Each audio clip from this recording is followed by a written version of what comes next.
নমস্কার বন্ধুরা, আজকে আমরা চলে এসেছি আর একটা নতুন রেসিপি নিয়ে। আজকে আমরা তৈরি করছি ভেজিটেবল চপ।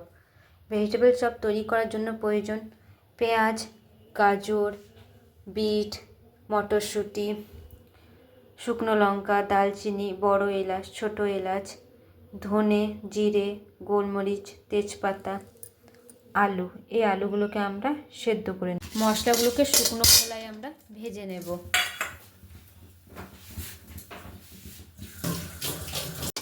মশলাগুলো ভাজা হয়ে গেছে, এবার আমরা মশলাগুলোকে গুঁড়ো করে নেব।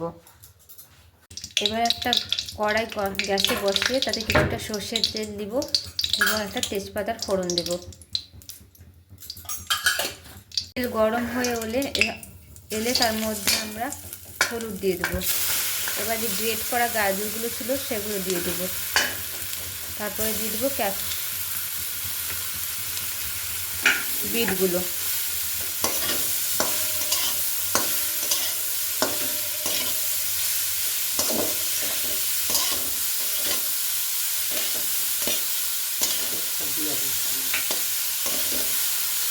এরপর এর মধ্যে লবণ দিয়ে দেব।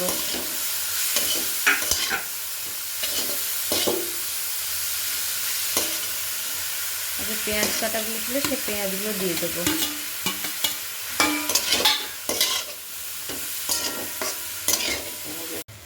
আমাদের গাজর, বিট, পেঁয়াজ, মটরশুঁটি এগুলো ভাজা মোটামুটি 20 মিনিট হয়ে গেছে। সবজিগুলো হেজে গেছে।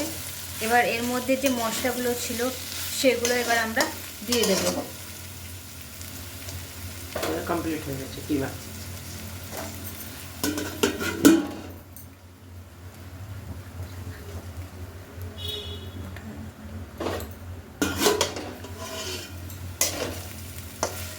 এবার আমাদের কিমাটা রেডি।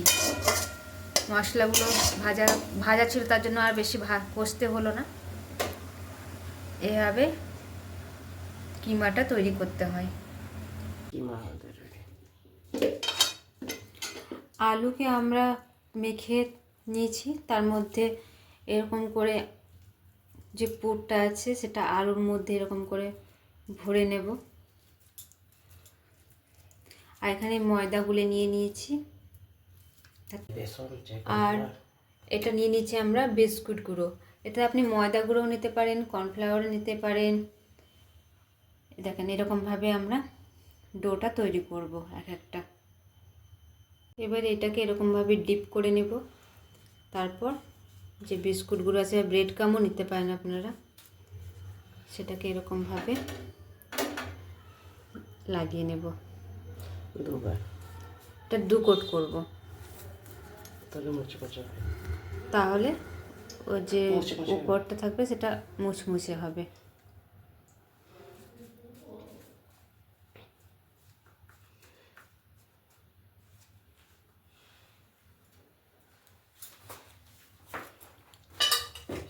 এরকম করে কোট করে নিতে হবে।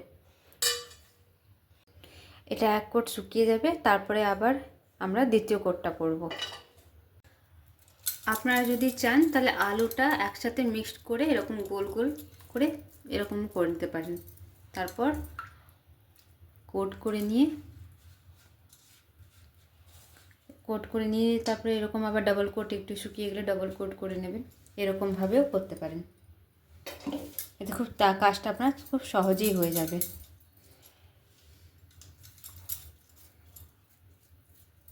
এবার একটা কড়াইয়ে তেল বসিয়ে সেটা গরম করে নিব এবং তারপরে সেই ভেজিটেবল চপগুলোকে ভেজে নেব।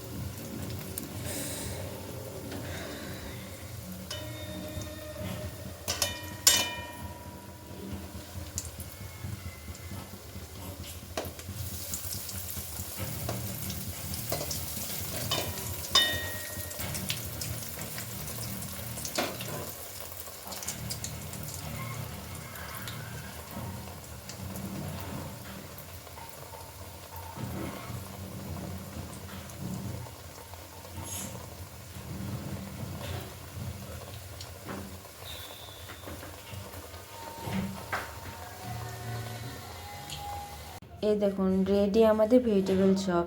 এটা একটা যেটা আলুটা মিক্সড করে করা হয়েছিল, আর এটা হলো যেটা পুর করে ভরা হয়েছিল।